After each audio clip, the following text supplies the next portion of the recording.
Un saludo cordial. Jorge Richter y Juan Ramón Quintana increpan a los pititas y a la derecha reaccionaria sobre los temas de corrupción y las elecciones subnacionales. Hace unos días el movimiento al socialismo aparentemente perdió completamente las elecciones subnacionales en las gobernaciones.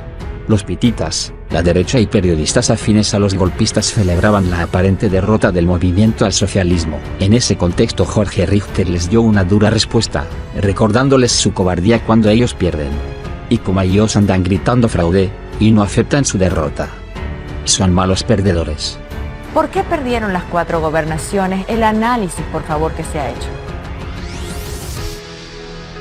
Bueno, Jimena, hay un primer elemento que es muy importante antes de ingresar al análisis y a lo que puede haber ocurrido. Y es bueno señalar que no ha existido de ninguno de los 4 candidatos del movimiento al socialismo que han perdido esta elección alguna queja o alguna impugnación y la incorporación en todo esto de la palabra fraude y de no querer reconocer los resultados.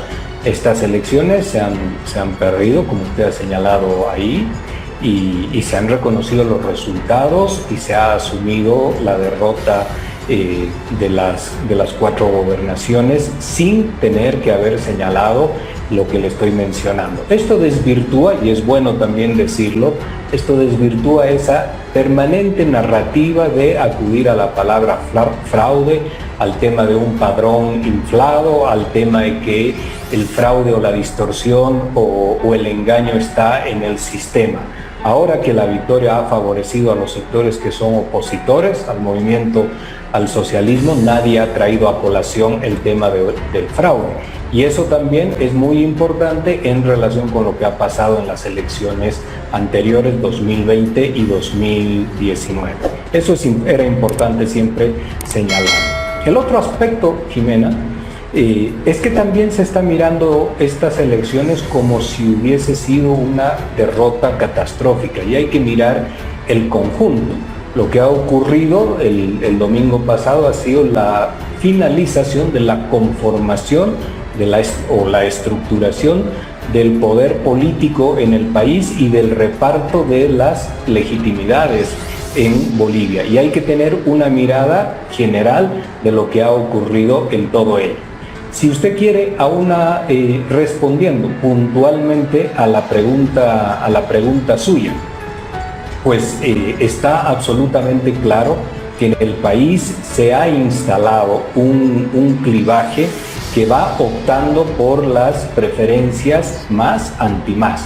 Y esto es lo que está signando la característica fundamental en Bolivia. Ya ha ocurrido en el 2020, en el 2019, y no es la excepción, con las diferencias de que estas son elecciones subnacionales. Hay un proyecto que tiene una dimensión, por supuesto, nacional, y esto hay que mirarlo, seguramente lo vamos a hablar, y hay un conjunto después de opciones absolutamente todas locales, que en el relato o en la interpretación de algunos analistas, esto forma un conjunto opositor, lo cual no es así porque tienen absolutamente distintas naturalezas. De hecho, las segundas vueltas se han dado entre el movimiento al socialismo y 4 agrupaciones políticas distintas, 3 de ellas vinculadas en su anterior etapa política al mismo movimiento al socialismo.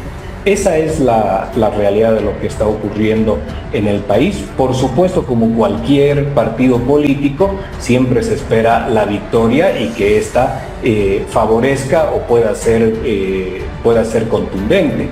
Pero cuando no ocurre esto, hay que analizar lo que está sucediendo, pero hay que asumir de manera franca y de manera honesta los resultados y la voluntad del pueblo sin acudir a querer distorsionar lo que han sido los resultados.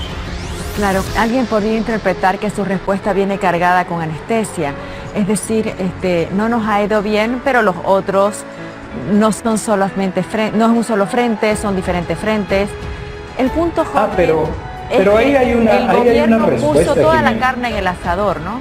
Es decir, se fue Arce a Tarija, el presidente Arce a Chuquisaca, se fue Evo Morales aquí y allá. pusieron mucho, ¿no, Jorge? Y lograron nada. ¿Por qué? Esa es la pregunta. Y estoy intentando, si es posible, por favor, no sé si políticamente lo considera prudente, una autocrítica como más real. ¿Es posible?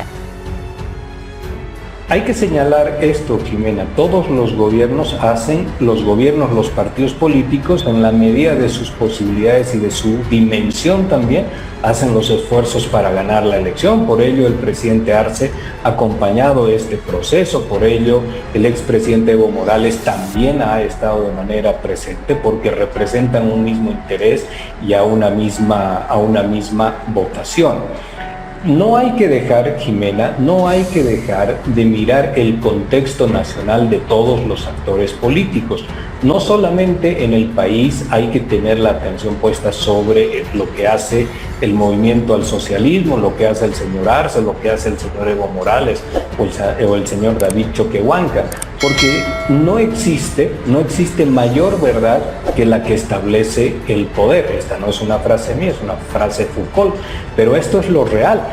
La única verdad es cómo se ha distribuido el poder, y en Bolivia esto lo podemos observar en función de los actores fundamentales: Comunidad Ciudadana, Creemos y el movimiento al socialismo. Ahora, para que usted no quede sin una respuesta puntual, es importante, en la línea de lo que usted señala, la autocrítica, mirar lo que es la dinámica interna del movimiento al socialismo. Esa dinámica solo la pueden tener aquellos partidos que son de dimensión nacional, que son partidos grandes con distintas corrientes y diferentes vertientes que alimentan su militancia o que alimentan al sector que lo moviliza.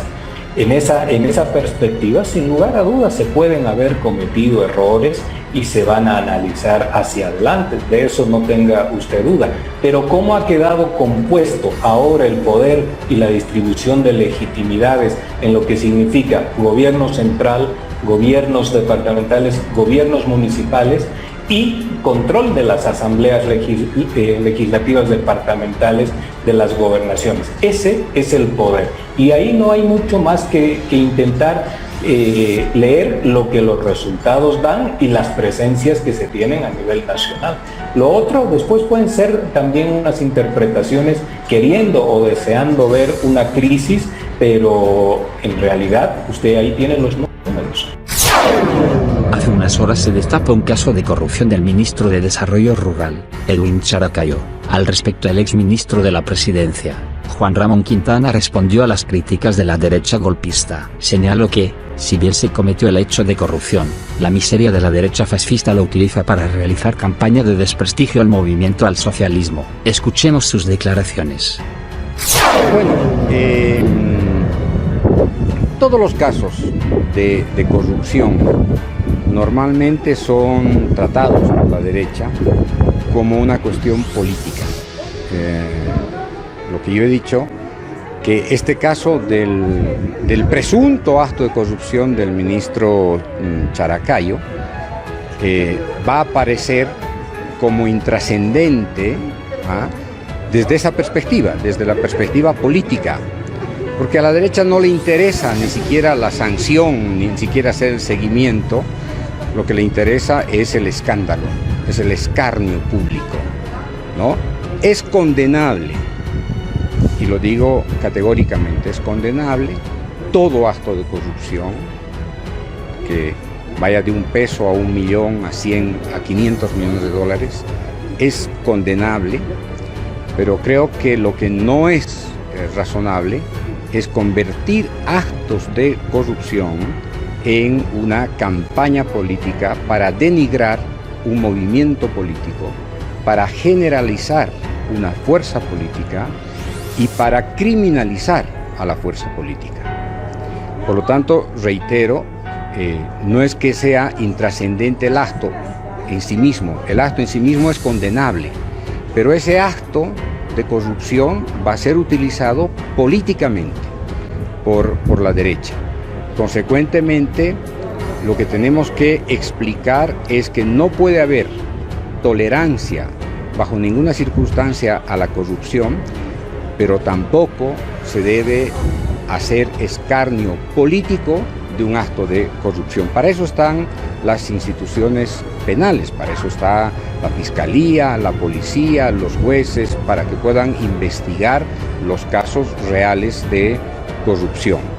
Así que, para que esto quede absolutamente claro, insisto, personalmente condeno, siempre lo he hecho, lo voy a hacer, lo voy a seguir haciendo, pero lo que sí deploro es el uso político de la corrupción que señalando un caso se va a tratar desde la perspectiva política como si se tratara de un hecho generalizado en el gobierno. Y esto es lo condenable. Eso es todo, amigos.